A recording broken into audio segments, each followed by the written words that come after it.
عصر کے بعد تحیۃ المسجد پڑھنا. ہم افطاری کے لیے روزانہ عصر کے بعد مسجد جاتے ہیں، تو کیا عصر کے بعد تحیۃ المسجد پڑھنے کی اجازت ہے؟ جویریہ خان جرمنی سے. بعض فقہا اس کی قائل ہیں، وہ کہتے ہیں حدیث میں آتا ہے جب مسجد میں داخل ہو تو 2 رکعت پڑھو، تو وہ کہتے ہیں اس میں تو کوئی نبی نے فرق نہیں کیا کہ مکروہ وقت ہو یا نہ ہو.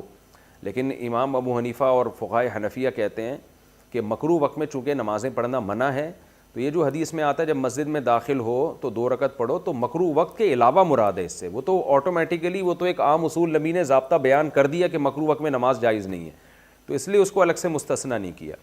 تو اگر آپ فقہ حنفی کو فالو کرتی ہیں، اردو اسپیکنگ زیادہ تر 99.9% فقہ حنفی کو ہی فالو کرتے ہیں، تو پھر آپ یہ نماز نہ پڑھیں.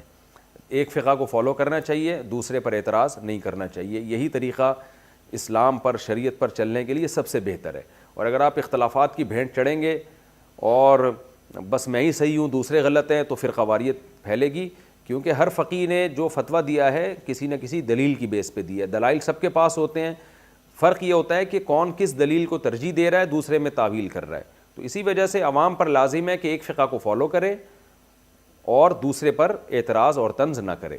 نہ ایسا کرے کہ بات بات پہ ایک جس فقہ کو فالو کرنے اس کو چھوڑ دیا جائے، اس سے بھی بڑی بے برکتی ہوتی ہے، اس سے خواہشات نفس کا دروازہ کھلتا ہے. تو آپ یہ کام نہ کریں، عصر کے بعد آپ تحیۃ المسجد نہ پڑھیں. الٹی سے روزہ ٹوٹنے کا حکم. الٹی آئی اور نگل لی تو کیا روزہ ٹوٹ جائے گا؟ طلحہ صاحب کراچی سے. اگر الٹی منہ بھر کے آئی ہے، منہ بھر کے الٹی کا مطلب یہ ہوتا ہے اتنی زیادہ الٹی تھی کہ منہ میں اس کو روکنا مشکل ہو گیا آپ کے لیے، تو پھر ایسی الٹی کو نگلنے سے روزہ ٹوٹ جاتا ہے. ادروائز تھوڑی سی الٹی کو نگلنے سے روزہ نہیں ٹوٹتا. کیا تراویح کے بغیر روزے صحیح ہوں گے؟ پورے رمضان کی تراویح نہیں پڑھی اور تمام روزے رکھ لیے تو کیا روزے صحیح ہوئے یا نہیں؟ سلیم نسیم. دیکھیں تراویح اگر کوئی نہ بھی پڑھے تو روزے اس کے بہرحال صحیح ہو جاتے ہیں، روزوں پہ فرق نہیں پڑتا. لیکن تراویح سنت مؤکدہ ہے، قابل ملامت ہے وہ شخص جو تراویح کی نماز نہیں پڑھتا. تو اس لیے تراویح بھی پڑھنی چاہیے. کبھی بہت تھکاوٹ ہو نہیں پڑھی جا رہی تو ٹھیک ہے، کم کر دیں، مختصر کر دیں. ویسے سنت مؤکدہ 20 رکعتیں ہیں، اس پہ چاروں اماموں کا اتفاق ہے.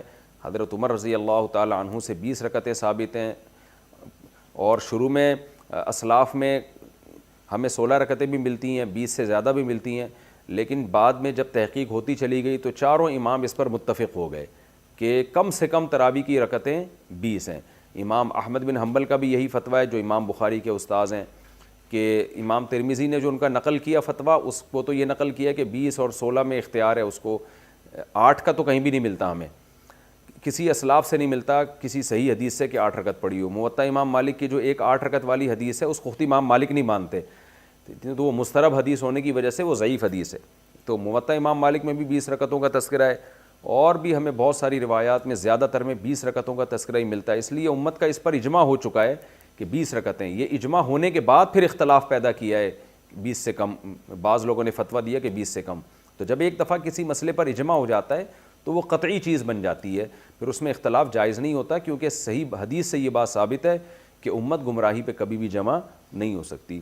تو اس لیے آپ 20 رکعت تراویح پڑھا کریں. لیکن اگر آپ نہیں پڑھتے تو روزہ بہرحال آپ کا ہو جائے گا. لیکن روزے کی اہمیت تراویح سے کروڑہ گنا زیادہ ہے، کیونکہ روزہ تو بہرحال اسلام کا ایک رکن ہے. ایسا نہ ہو کہ تراویح نہ پڑھنے سے روزہ بھی چھوڑ دیں آپ.